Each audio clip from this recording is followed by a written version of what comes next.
Coach Westerlund readies for his second season. He's hit the recruiting trail hard, and there's basketball excitement around the campus of the University of Northwestern Ohio. We're going to talk Racer basketball. Cascade Hoops Talk starts right now.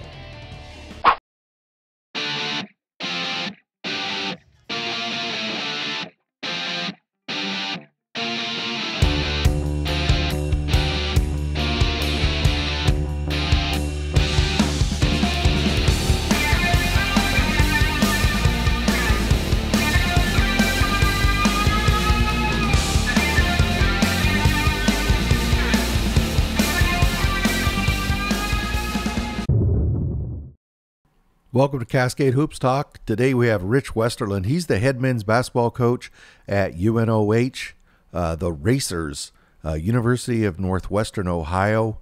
I know a lot of people call them UNO. That was something I asked Coach. They prefer UNOH or Northwestern Ohio. Previous to UNOH, Coach Westerlund was at Great Lakes Christian, had I think it was there 4 or 5 years, had a really good run there. This guy can win basketball games. Last season at UNOH, they were 7-21, not the season that Coach Westerlund was hoping for. He's hit the recruiting trail hard. He's brought in primarily JC guys looking for more athleticism, some size and strength to compete better in the WAC. Interesting conversation. Coach Westerlund definitely is determined to improve the Racers' standing in that tough WAC conference. Let's take a listen to Rich Westerlund, head men's basketball coach, UNOH. Cascade Hoops Talk, Billy D. Hey, I got Rich Westerlund. He's the head men's basketball coach at UNOH. They are the Racers playing in the WAC. You're going into your second season, right, Coach? That's correct, man. That's correct. Thanks for having me on. Hey, thank you for giving me the time this morning. Well, you play in that WAC. You made your first pass through that conference. It can be pretty brutal, can't it? It can. I think that the WAC just doesn't get enough credit for how good, our league is. I think we have great depth. I really felt like Lawrence Tech this last season was deserving of an at-large bid into the national tournament with Brandon Beavers. I mean, Coach Josh does such a phenomenal job with his group. But our league is deep with a lot of really good players and a lot of really good coaches. Yeah, Madonna obviously had a great run going there to Kansas City. Indiana Tech is always tough, and Cornerstone is just legendary. It's always a tough league. Last season was your first year there. I want to go back and talk about how you got to UNOH. For several years, you were at Great Lakes Christian. You had a really good run there, 5 seasons there, 101 wins. 4 national tournament appearances up there in Lansing, Michigan. Talk about Great Lakes Christian, what brought you there, and how were you able to have so much success there? Well, I think, what brought me there was an opportunity to be, a full-time, coach and director of athletics. At that time in my coaching journey, I was only on a stipend assistant at Wright State Lake, and I was looking for a little bit more stability. And so when God opened up the doors for me to get the opportunity at Great Lakes, it was just, I looked at it as more of a God thing than me, because he just really created alignment to give me that opportunity. And so, I'm very indebted to Larry Carter, the president at the time, who hired me, Greg Stauffer, who was my direct report at Great Lakes. They really believed in me and gave me an opportunity to build a program the way I really wanted to. And so, I think that alignment was very critical in our success. We had great support from the top down. And then I had some really, really special players. I say this all the time, like it's the Jimmies and the Joes over the X's and the O's. And so, when I think about the list of great players that I had, it's very long, from Lance Adams, Jaquin Jones, Isaiah Reed, Trent Temple, Kylan Shipp, Whitney Harris, TQ Belcher. The list goes on and on of all these guys that I had that were really special. So you had a really good run there. You had established a good home there, a lot of success. How did you end up at UNOH? Yeah, I mean, for me, it was kind of time for a new challenge for me. I felt like, I had done, what I had set out to do at Great Lakes with And so the opportunity to become a full-time head coach without any other responsibilities other than coaching was something that I was really excited about. You know, the director of athletics job really stretched me as a person and professionally. But I felt like it was taking away from a little bit of what I'm really passionate about, which is that life-to-life stuff. I believe in transformational relationships. I believe in the impact that a coach can have on their players' lives, because my coach impacted my life in such a great way. And I felt like the AD job was taking away from some of that mentorship that I really was passionate about. And so UNOH really gives me the opportunity to dive into that passion with just having coaching responsibilities.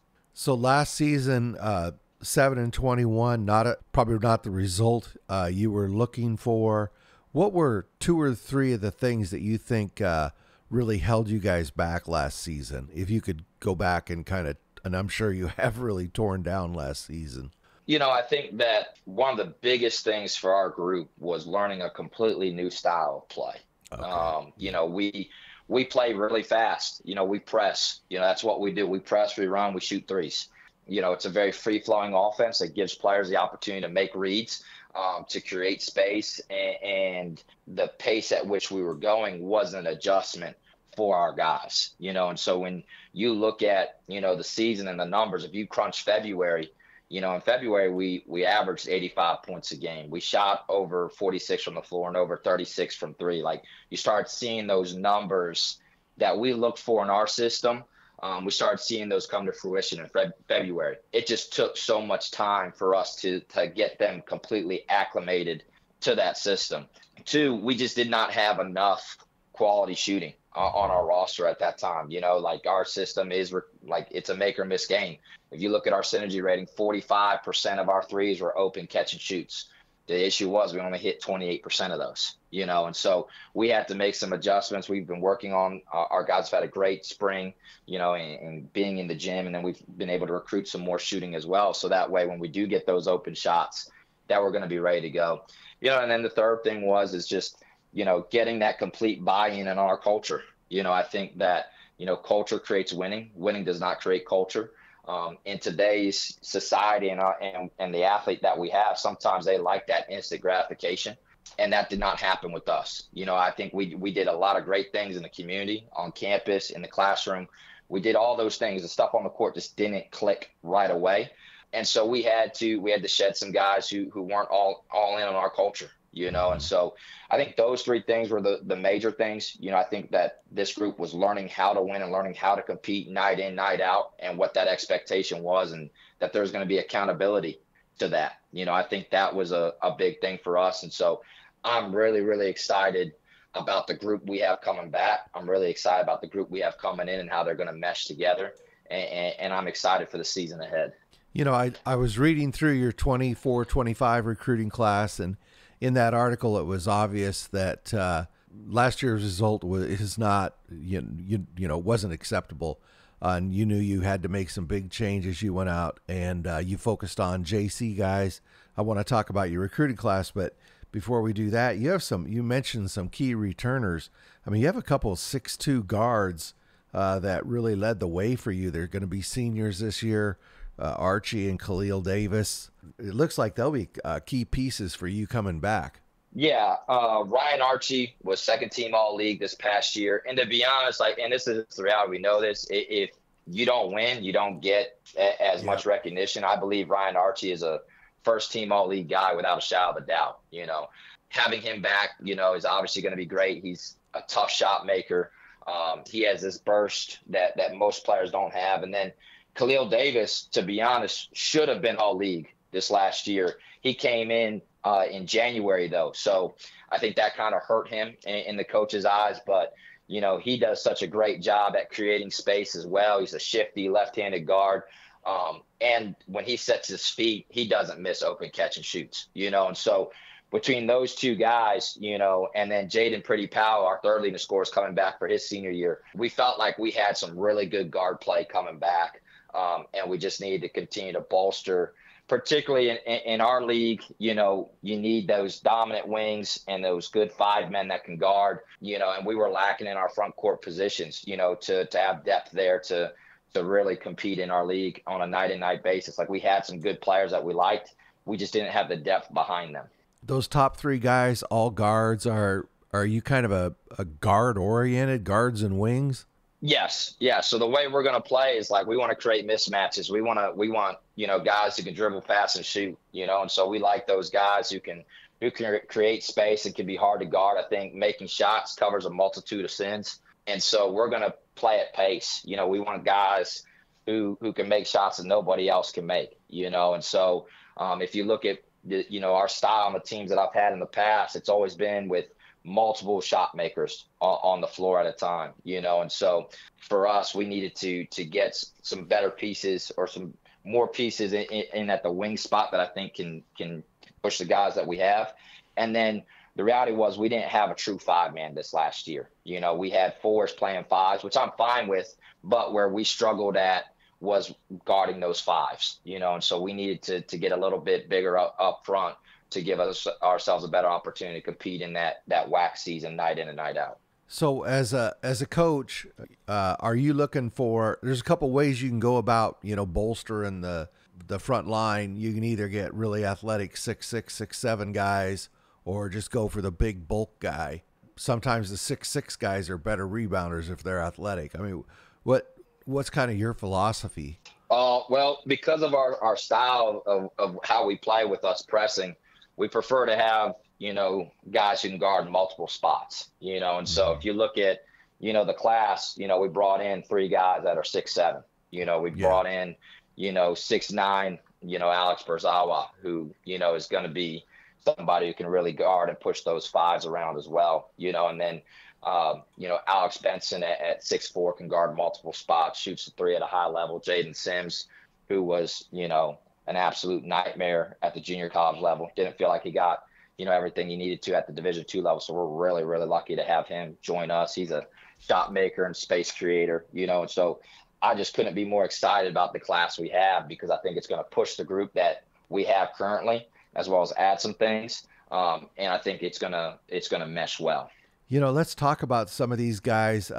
In your article announcing your recruits, you talked about you were looking for, some size and some athleticism, like you already mentioned. Alex Benson, a 6'4" wing, he's out of Cleveland.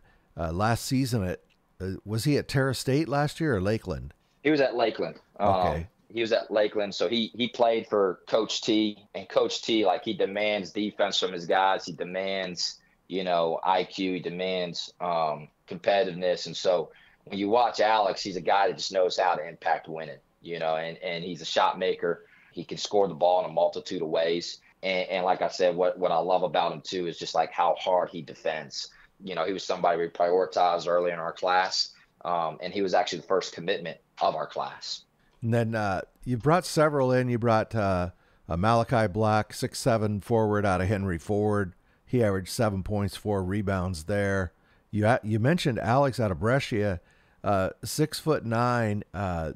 You're looking to play him at the 5. Will he be able to fit in with the fast offense, getting up and down the court? Yeah, so he's a floor runner, dunk spot guy, knows how to screen and roll, great hands, wants to dunk everything, and so he's gonna fit great in. Like I said, I think with the guys you brought in, from Malachi to Caleb to Tone, so many of these guys, they all fit with what we do, and they're gonna bring something to the table that we did not have. You know what I mean? We didn't try and go find players that we already had. We wanted to find guys that brought something to the table that we didn't have, and so each one of these guys are going to come in, and I expect to have an impact. We didn't recruit these guys to not have an impact, so we're excited about this group of guys that we got coming in. You just touched on Jaden Sims, but he looks like a guy that could really make an impact. He played at Northwood and Siena Heights.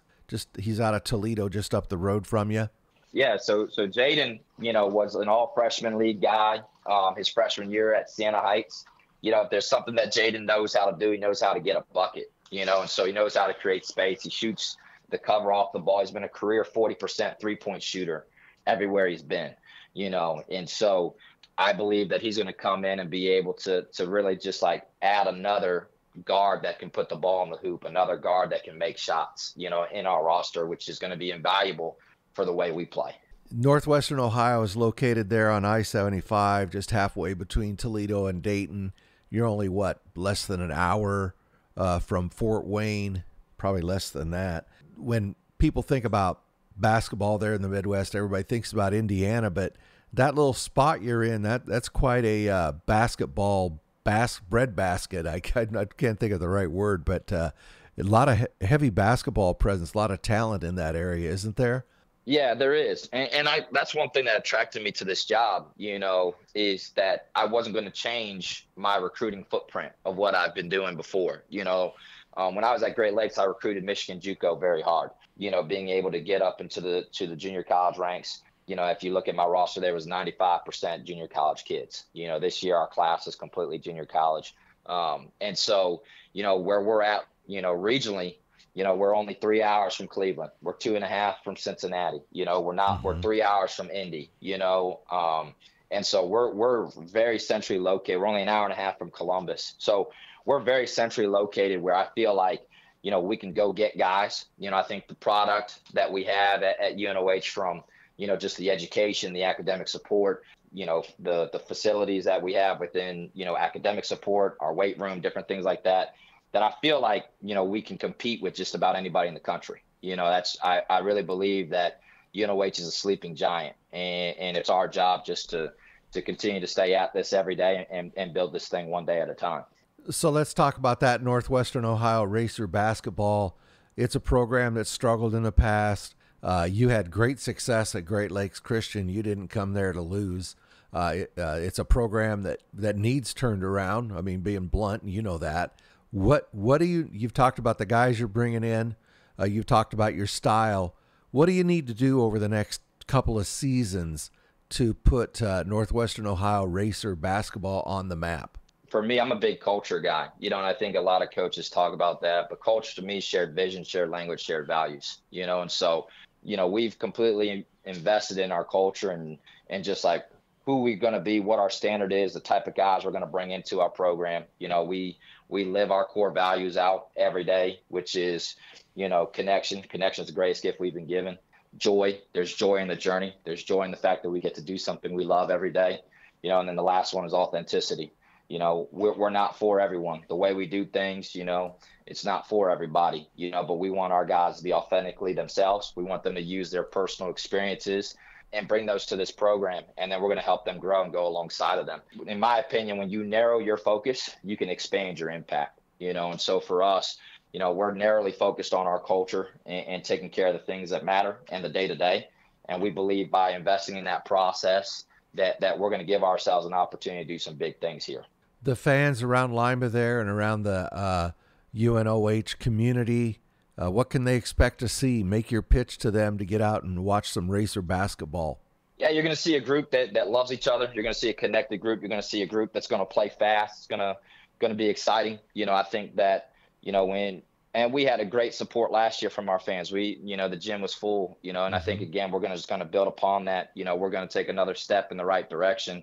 We're excited about it. If you want to be around some great energy, some great basketball, you want to come out, October 29th to watch us compete against Shawnee State. It's going to be a fun one. We're excited about it. We're excited about our schedule. I think that this group's going to do something special that hasn't been done here before. Well, Coach, I really appreciate you taking the time. You got some exciting things going on there at Northwestern Ohio. Racer basketball is going to be exciting this season.